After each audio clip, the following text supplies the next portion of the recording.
two time frames. We've got a higher time frame and a lower time frame. Now, if it makes things a little bit easier for you to kind of visualize, then imagine that the higher time frame is the 4 hour and the lower time frame in blue is the 15 minute, okay, the M15. So in terms of the higher time frame narrative, i.e. the 4 hour in black, we're bearish, okay? Price has pulled back into supply, broken structure, okay? So we've had that 4 hour break of swing structure. So at some point, we can expect a pullback.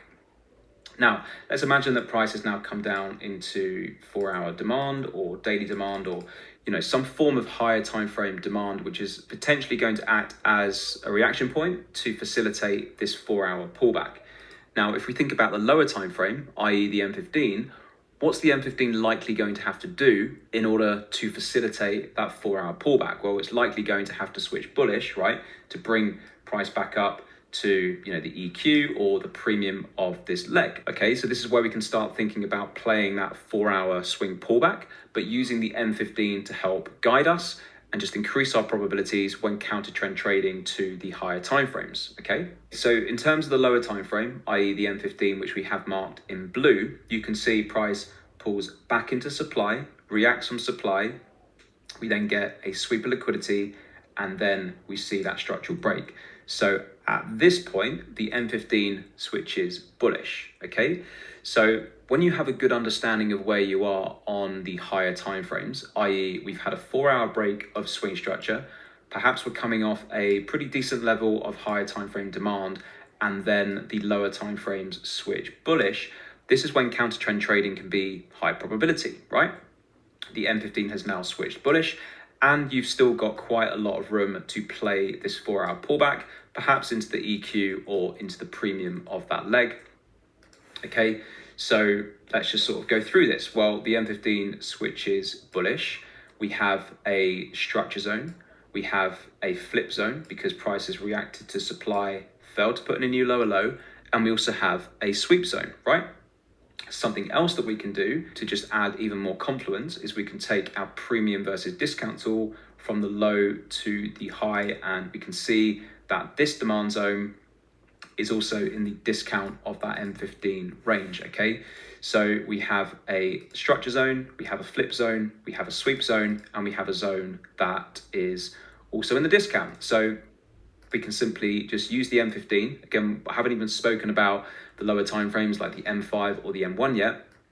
Okay, and we can just simply set an order on this newly created demand zone that flipped supply, swept liquidity, led to a structural break, and then we can either target this weak high, or perhaps we could target the EQ, or perhaps we can even target this unmitigated supply up here, okay? Now, again, in terms of just refining your zone or entering on the EQ, you can do that. That is, of course, personal right. So you could enter perhaps on the 0.25% or the EQ just to increase your risk to reward. So that would be the first entry in terms of playing this 4 hour pullback. The next would be when we have another M15 break of swing structure. So price comes down, mitigates demand, it reacts, pushes higher. We then have a little pullback in this leg of price, and then we continue to push higher, leading to that structural break. So what do we have here? Well, we have inducement in front of this demand zone, okay? So let's sort of look at the confluences for this demand zone. Well, it led to this structural break. It has inducement.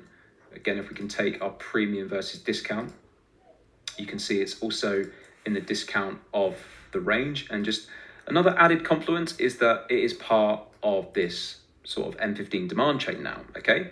So again, this would be a high probability zone for you to get long in anticipation of this 4 hour pullback continuing to perhaps the premium of this leg. Now, if you didn't want to set an M15 risk entry or just simply entering on your lower time frame directly, then you could drop into an even lower time frame and you could just simply wait for the exact same pattern. So if it helps you visualize, let's imagine that this is the 1 minute time frame. Price comes down to your M15 or your lower time frame demand zone, okay? And then you hop into an even lower time frame. Again, in this example, we're using the M1. The M1 is obviously going to have to switch bearish to facilitate this pullback down into demand. And then again, you would just wait for the exact same pattern to occur, but on the 1 minute, price reacts to supply, fails to put in a new lower low, switches bullish, and now we have a structure and a flip zone to trade from using the 1 minute, which is of course going to massively increase your risk reward. But you don't necessarily need to do this, right? A lot of people struggle to use the M1. They find it overwhelming. It moves fast. Perhaps they're busy with their jobs or, family life or whatever. You don't have to use the M1. Okay. So, that's just another way of just getting a bit more precise and timing your entry, right? Just to give you a bit more confirmation that, okay, price is going to react from this zone, because of course, as I've already said, the M1 is going to have to switch bearish to facilitate this M15 pullback down into this demand. So then once the M1 switches bullish again, then, everything's aligned and you can look to get long, okay? Now, as the M15 pushes higher and higher and higher, the probability of, looking to continue catching these higher lows becomes less, okay? Why? Well, because the more price pushes into like the premium of this larger range and mitigates premium levels of 4-hour supply or higher time frame supply, then it's likely the mission of this 4-hour pullback is complete, okay? So yes, you can still continue looking for buys, just following this M15 order flow, but you got to manage your expectations, right? Because at any point, although this is a strong M15 low, if we've mitigated, premium levels of higher time frame supply, if you think about it, a 4-hour supply zone is stronger than an M15 demand zone, right? So at some point, the expectation of the strong M15 lows holding is probably going to fail, okay? Especially when we come up to areas of value on the higher time frames.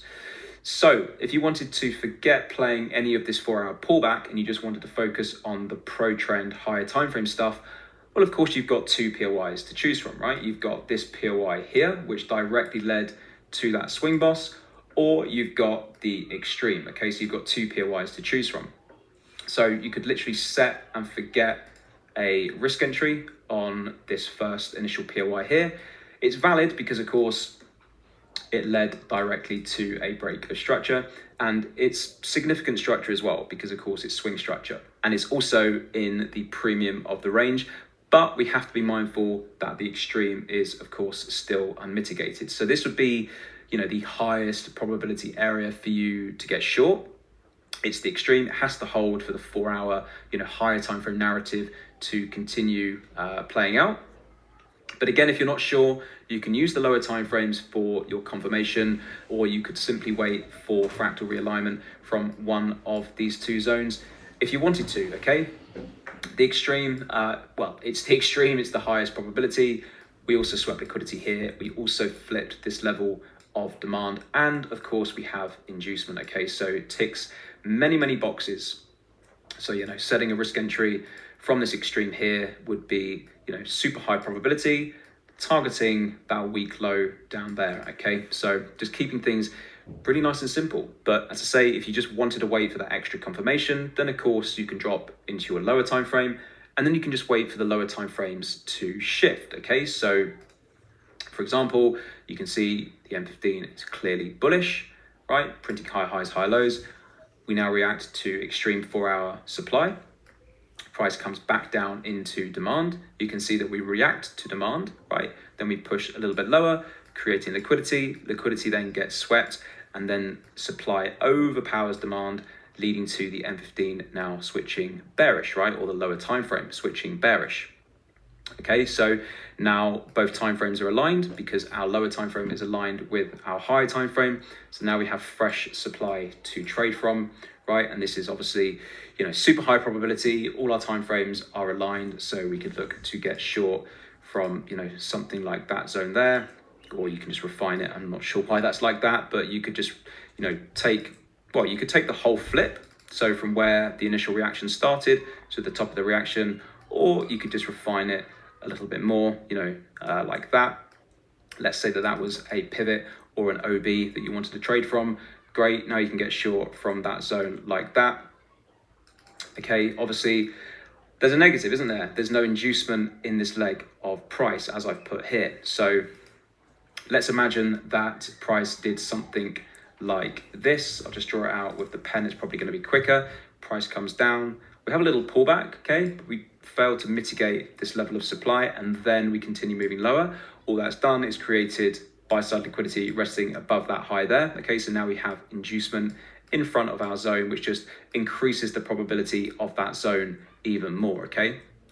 Now, I would say in a situation like this where you have full structural alignment with your lower time frame and your higher time frame, and there is no inducement, I'd say it's still high probability to get short from a zone like that, right? When you sort of look at the context of everything else, okay?